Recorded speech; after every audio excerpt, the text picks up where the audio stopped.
தமிழ் திரையுலகினுடைய முன்னணி நடிகர்களில் ஒருவராக இருக்கிறவர் தாங்க அஜித் குமார். தல அப்படின்னு ரசிகர்களால் அன்போடு அழைக்கப்படக்கூடிய அவர் பார்த்திங்கன்னா, அவருடைய குடும்பத்தில் இப்போ ஒரு ஆழ்ந்த ஒரு துயர சம்பவமானது ஏற்பட்டிருக்கு. சென்னையில் அவருடைய வீட்டில் பார்த்திங்கன்னா, அவருடைய தாயார், அதாவது வயது மூப்பு காரணமாக காலமானதாக குடும்ப வட்டாரங்கள் எல்லாம் உறுதிப்படுத்தியிருக்காங்க.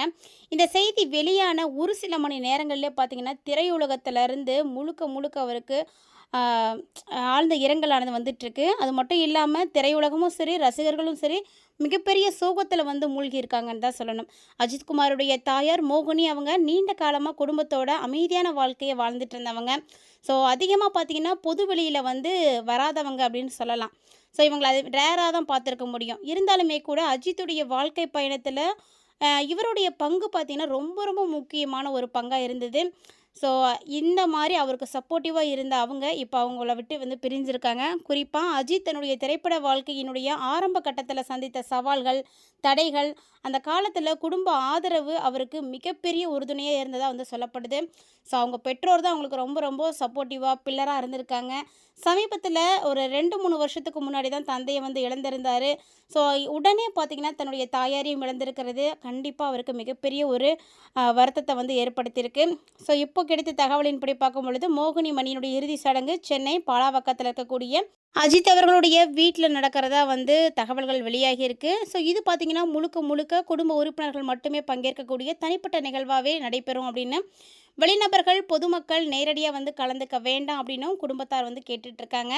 ஸோ இந்த முடிவு பார்த்திங்கன்னா குடும்பத்தினுடைய தனி உரிமையை மதிக்கக்கூடிய வகையில் வந்து எடுக்கப்பட்டிருக்கு அப்படின்ற ஒரு சில தகவல்கள் எல்லாம் வெளியாகி இருக்கு. ஸோ அஜித்குமாருடைய தாயார் நீண்ட காலமாக உடல்நல பாதிப்பில் தான் இருந்திருக்காங்க. ஸோ இந்த துயர் செய்தி வெளியானதை தொடர்ந்து இப்போ பார்த்திங்கன்னா அஜித் நேற்று வந்து கார் ரேஸ்க்காக துபாய்க்கு வந்து போயிருந்தார். துபாயில் இருந்து அவர் உடனடியாக வந்து சென்னை கிளம்பிட்டு அவர் வந்ததுமே இறுதி சடங்குகள் வந்து நடக்க ஆரம்பிச்சிச்சு. ஸோ அவர் வரத்துக்கு முன்னாடியே பார்த்திங்கன்னா தமிழ்நாட்டினுடைய முதலமைச்சரும் தாவேகா கட்சியினுடைய தலைவருமாக இருக்கக்கூடிய விஜய் அவர்கள் தன்னுடைய ஆழ்ந்த இரங்கல்களை வந்து சமூக வலைதளங்களை பதிவிட்டிருந்தார். அது மட்டும் இல்லாமல் அவருடைய மனைவி இந்த விஷயம் கேட்ட உடனே வந்ததாக வந்து தகவல்கள் வந்திருக்கு. ஸோ இருந்தாலுமே அஜித் வந்து துபாயிலிருந்து வந்து வீட்டுக்கு வந்துட்டாருன்னு கேள்விப்பட்ட உடனே சிஎம் நேரடியாக போய் தன்னுடைய ஆழ்ந்த இரங்கலை வந்து தெரிவித்திருக்காரு. ஏன்னா இவர் சிஎம் மட்டும் கிடையாதுங்க, நெடுங்காலமாக 2 பேருமே நல்ல நட்போடு இருந்தவங்க. திரையுலகத்தில் பார்த்திங்கன்னா 2 பேரும் ஆப்போசிட்டிவாக நிறைய பிரச்சனைகளோடு இருந்திருந்தாலுமே கூட அதெல்லாமே அதோட முடிஞ்சு போயிடுது. வீட்டுக்கு வந்தோம் அப்படின்னா எல்லாருமே நல்ல நண்பர்கள். ஸோ ஃபேமிலி ஃப்ரெண்ட்ஸாக இருந்திருக்கக்கூடியவங்க. அப்போ வந்து அப்பா இறந்தப்போ விஜய் வந்து ஒரு நடிகராக வந்திருந்தார். தன்னுடைய தாய்க்கு வந்து அவர் தமிழ்நாட்டினுடைய முதலமைச்சராக வந்திருக்காரு. ஸோ இதெல்லாம் பார்த்திங்கன்னா அவருக்கு வந்து மிகப்பெரிய அளவில் சப்போர்ட்டிவாக இருந்தது. ஏன்னா தன்னுடைய நண்பன் ஆழ்ந்த துயரத்தில் இருக்கும் பொழுது நான் இருக்கேன் உனக்கு அப்படின்னு ஓடி வரதெல்லாம் பெரிய விஷயங்க. ஏன்னா இப்போ விஜய் சார் இருக்கக்கூடிய சுச்சுவேஷன் அப்படி நிறைய சிக்கல்கள், நிறைய பிரச்சனைகள், நிறைய பொறுப்புகளை வந்து தமிழ்நாட்டு மக்கள் அவருக்கு வந்து கொடுத்துருக்காங்க. இருந்தாலுமே கூட அவர் தன்னுடைய நண்பனுக்காக கொஞ்ச நாளாக நேரம் ஒதுக்கி அவர் வந்திருக்கிறது அப்படிங்கிறது மிகப்பெரிய ஒரு விஷயந்தான். ஸோ நான் இருக்கேன் அப்படின்னு சொல்லக்கூடிய அந்த ஒரு ஆறுதலும் வார்த்தையும் வேறு யாரும் வந்து கொடுக்க முடியாது. ஸோ அதுக்கு இணையானது அப்படின்னு வேறு எதுவும் சொல்லவும் முடியாது. இந்த சூழ்நிலையில் அஜித் சாரும் பார்த்திங்கன்னா ஒரு சில தகவல்களை வந்து கொடுத்துருக்காங்க. அஜித் சாருடைய குடும்பத்தினர் எல்லாருமே தற்போது ஆழ்ந்த துயரத்தில் வந்து இருக்காங்க. அஜித்தினுடைய தந்தை சுப்பிரமணியம் இறந்த ஒரு சில டைம்லேயே பார்த்திங்கன்னா ஒரு சில ஆண்டுகளுக்குள்ளேயே தந்தை மற்றும் தாயார் 2 பேரையும் இழந்திருக்காரு. ஸோ இது அவருடைய தனிப்பட்ட வாழ்க்கையில் பார்த்திங்கன்னா மிகப்பெரிய ஒரு பாதிப்பை கொடுத்துருக்குன்னு தான் சொல்லணும். அவருக்கு வந்து இது வந்து இழப்பு, ஈடு செய்ய முடியாத இழப்பு அப்படின்னு தான் சொல்லணும். ரசிகர்கள் மத்தியில் இந்த செய்திகள் வந்து பெரும் வருத்தத்தை ஏற்படுத்தியிருக்கு. இந்த நிலையில் பார்த்திங்கன்னா அஜித்குமாருடைய மேலாளராக இருக்கக்கூடிய சுரேஷ் சந்திரா தன்னுடைய எக்ஸ் சமூக வலைதள பக்கத்தில் குடும்பத்தினுடைய சார்பில் அதிகாரப்பூர்வமான அறிக்கையை வந்து வெளியிட்டிருக்காரு. அந்த அறிக்கையில் அவர் என்ன சொல்லியிருக்காரு அப்படின்னா, எங்களுடைய அன்பு தாயார் திருமதி மோகினி மணி அவர்கள் இன்று தனது 85 வயதில் அமைதியான முறையில் காலமாயிருக்காங்க. ஸோ இந்த ஒரு விஷயத்தை நான் ரொம்பவே துயரத்தோட வருத்தத்தோடு வந்து தெரிவித்துக்கிறோம் அப்படின்னும், எங்களுடைய குடும்பத்தினுடைய இதயமாக விளங்கியவர் அவர் தான். அவரை வந்து இழந்து நாங்கள் ரொம்ப சோகத்தில் வந்து மூழ்கி இருக்கோம். மேலும் இந்த அறிக்கையில் மோகினி மணி அவர்களுடைய அன்பு, அமைதி, மன வலிமை, வாழ்க்கையினுடைய மதிப்புகள் குடும்பத்தினுடைய வாழ்வையே வந்து வடிவமைத்தது. அவர் கற்றுக் கொடுத்த பாடங்களை வந்து நாங்கள் எப்போதுமே வந்து மறக்க மாட்டோம். அது எங்களுடைய வாழ்க்கையில் ஒரு சிறந்த வழிகாட்டியாக எங்களுக்கு எப்போதுமே கூட இருக்கும் அப்படின்னு உணர்ச்சி பூர்வமாக வந்து தெரிவிக்கப்பட்டிருக்கார். ஸோ அது மட்டும் இல்லாமல் அவருடைய பிரிவு பார்த்திங்கன்னா எங்களுக்கு ஈடு செய்ய முடியாத அளவுக்கு ஒரு வெற்றிடத்தை வந்து ஏற்படுத்தியிருப்பதாக குடும்பத்தினர் வந்து குறிப்பிட்டிருக்காங்க.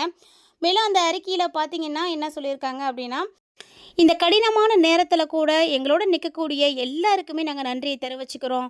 உங்களுடைய இரங்கல்களும், ஆறுதலான வார்த்தைகளும் எங்களுடைய குடும்பத்துக்கு ரொம்ப ரொம்ப சப்போர்ட்டிவா இருக்கு அப்படின்னு அவர் வந்து குறிப்பிட்டிருக்காங்க.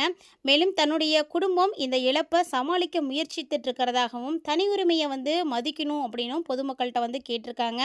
ஸோ பொதுமக்கள்கிட்ட வந்து வைத்திருக்கக்கூடிய வேண்டுதலே இதாங்க. இறுதிச் சடங்குகள் நெருங்கிய குடும்ப உறுப்பினர்கள் முன்னிலையில் மட்டுமே வந்து நடக்கும் அப்படின்னும், தொலைபேசி அழைப்புகள், செய்திகளுக்கு உடனடியாக பதிலளிக்க இயலாத நிலை வந்து இருக்கலாம். ஸோ அதுக்காக நீங்கள் எந்த விதமான விஷயங்களையும் வந்து பரப்ப வேண்டாம் அப்படின்னும் தெரிவுபடுத்தியிருக்காரு. மேலும் இரங்கல் செய்திகளை குறிப்பிட்ட மின்னஞ்சல் முகவரிகளுக்கு மட்டும் அனுப்புமாறும் வந்து கேட்டுட்ருக்காங்க. இந்த செய்தி வெளியான உடனே பார்த்தீங்கன்னா, ஒவ்வொருத்தருமே அதாவது திரையுலக பிரபலங்கள் பலருமே அஜித் குடும்பத்துக்கு இரங்கல்களை வந்து தெரிவித்துட்ருக்காங்க. நடிகர்கள், இயக்குனர்கள், தயாரிப்பாளர்கள் அப்படின்னு எல்லாருமே சமூக வலைத்தளங்களில் அவங்களுடைய ஆறுதல்களை வந்து வருத்தத்தை வந்து பதிவு செய்துட்ருக்காங்க. அதே போல் ரசிகர் மன்றங்களும் பல இடங்களில் மௌன அஞ்சலி நிகழ்ச்சிகளை எல்லாம் ஏற்பாடு செய்திருக்காங்க. ஸோ அஜித் குமாருக்கு அப்படின்னு தனிப்பட்ட ரசிகர்கள் பட்டாளம் இருக்குங்க. ஸோ தலை அப்படின்னாலே எல்லாருக்கும் வந்து ரொம்ப பிடிக்கும். பொதுவாக அஜித் குமார் சார் பார்த்தீங்கன்னா எப்போதுமே அவருடைய தனிப்பட்ட வாழ்க்கையை வெளிச்சத்தில் இருந்து விலக்கியே வந்து வச்சுருக்காரு. ஸோ எதுவுமே பார்த்தீங்கன்னா அதிகமாக இன்வால்வ் ஆகிருக்க மாட்டார். இந்த துயர நேரத்தில் குடும்பத்தினுடைய தனி உரிமையை வந்து மதிக்கணும் அப்படின்னு அவருடைய கருத்துக்கள் பரவலாக வந்து பரவிட்டு இருக்கு. ஸோ இதை ரசிகர்கள் பலரும் பார்த்தீங்கன்னா கண்டிப்பாக வந்து அக்செப்ட் பண்ணியிருக்காங்க. அவருக்கு மன வலிமை கிடைக்கணும் அப்படின்னு அவருக்காக வந்து ப்ரே பண்ணிகிட்ருக்காங்க. நிறைய விஷயங்களை வந்து பதிவிட்டுருக்காங்க. தமிழ் திரையுலகில் முன்னணி நடிகர்களாக இருந்தவர் இவருடைய குடும்பத்துக்கு தற்போது ஆறுதல்கள், மன வலிமை எல்லாமே வந்து கிடைக்கணும் அப்படின்னு ரசிகர்கள் வந்து வேண்டிகிட்ருக்காங்க. இவருக்கு கிடைத்திருக்கக்கூடிய இந்த ஆறுதல்கள் வந்து ரொம்பவே வந்து முக்கியமானது. ஸோ கண்டிப்பாக அவருக்கு தேவையான ஒன்று அப்படின்னு கூட சொல்லலாம். ஏன்னா அவங்களுக்கு ரொம்ப ரொம்ப பக்கபலமாக இருந்திருக்காங்க. தாயை வந்து இழந்திருக்காரு அப்படிங்கும்போது அது எவ்வளோ பெரிய துயரமாக இருக்கும் அப்படின்னு எல்லாருக்கும் தெரியும். ஸோ இந்த சூழ்நிலையில் அம்மாவினுடைய ஆன்மா சாந்தி அடையணும் அப்படின்னு எல்லாருமே உங்களுடைய ஆழ்ந்த இரங்கல்களை வந்து தெரிவிச்சுக்கோங்க. ஸோ கண்டிப்பாக வந்து அவங்க எங்கே இருந்தாலும் அஜித் சார் அவர்களுடைய கூடையே இருந்து அவங்கள வந்து ஆசீர்வாதம் செய்வார் அப்படின்னு தான் சொல்லணும். ஸோ இந்த மாதிரி ஒவ்வொரு உறவுகளுமே வந்து நம்மளை விட்டு பிரியிறாங்க அப்படிங்கும் பொழுது அது நமக்கு ஈடு செய்ய முடியாத ஒரு இழப்பு தான். அதாவது ஒருத்தங்க இல்லைனா கூட ஏதோ கொஞ்சம் மேனேஜ் பண்ணிகிட்டு இருக்கலாம். ஸோ 2 பேரையுமே தாயும் தந்தையும் வந்து இழந்திருக்காரு. இப்போ வந்து அவர் தனியாக இருக்கிற மாதிரி ஒரு சூழ்நிலை உருவாகியிருக்கு. இருந்தாலும் கண்டிப்பாக அவருடைய மனைவி, குடும்பம், மற்றவங்க எல்லாருமே அவருக்கு வந்து ரொம்ப உறுதுணையாக இருப்பாங்க. அஜித் சார் தன்னுடைய கடைசி நிமிடங்களில் கூட இந்த மாதிரியான ஒரு பதிவிட்டிருக்கிறது வந்து மிகப்பெரிய ஒரு விஷயம். எல்லாருமே வந்து பொறுமையாக இருங்க, யாரும் எந்த விதமான தவறுதலும் புரிந்துக்க வேண்டாம் அப்படின்ற மாதிரி தன்னுடைய கருத்துக்களை வந்து வெளிப்படுத்தியிருக்காரு. அது மட்டும் இல்லாமல் இறந்து போனது அவருடைய அம்மா அப்படிங்கும் பொழுது அதனுடைய வலி அவர் கொஞ்சம் கூடுதலாக தான் இருக்கும். ஸோ இதை வந்து ரசிகர்களும் சரி, பொதுமக்களும் சரி, திரையுலகத்தில் இருக்கக்கூடியவர்களும் சரி எல்லாருமே வந்து புரிஞ்சுக்கிட்டு அவருக்கு அந்த தனியான ஒரு ப்ரைவசியை வந்து கொடுக்கறது அப்படிங்கிறது ரொம்ப முக்கியமானது. ஸோ எல்லோரும் செய்வாங்க அப்படின்னு எதிர்பார்க்கலாம். இந்த மாதிரி நிறைய அப்டேட்ஸ்லாம் நீங்கள் உடனுக்குடன் தெரிஞ்சுக்கணும்னு நினைக்கிறீங்கன்னா மறக்காம நம்ம சேனல் சப்ஸ்கிரைப் பண்ணிட்டு ஃபாலோ பண்ணிக்கோங்க.